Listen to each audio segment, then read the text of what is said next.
دوستی کے لیے تیسرا معیار شہداء ہے۔ شہداء وہ ہیں جنہوں نے اپنے خون سے ہمارے لیے دین پہنچانے میں رنگ بھرا ہے، جنہوں نے اپنے خون کو پیش کیا ہے۔ اور یاد رکھنا، خون جسم پہ لگے تو پلیت ہو گیا، نماز کے لیے پاک ہو کر دوبارہ دھونا ضروری ہے، کیوں؟ خون ہے۔ لیکن یہی خون جب شہید کے جسم سے نکلے گا، شہید کے جسم سے باہر نکلتا ہے، تو قرآن کریم اس خون کے بارے میں، احادیث نبویہ اس خون کے بارے میں ہمیں احترام سکھاتے ہیں۔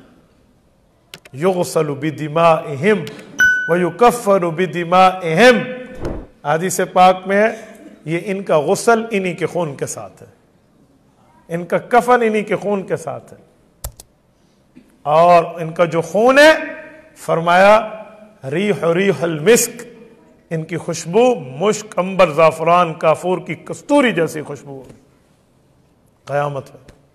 اتنا مقام شہید کو، کوئی وہاں کی خوشبو کے معاملات میں فرق نہیں آئے گا کہ یہ پلیت خون ہے اور یہ اور وہ، جی نہیں، شہید کا جو خون ہے وہ قوم کی زکوٰۃ ہے۔ یہ علامہ اقبال رحمہ اللہ نے ہمیں اپنے لفظ میں سمجھایا۔ تو شہید نے اپنے خون سے آپ کو اور میرے تک دین پہنچانے میں رنگ بھرا ہے۔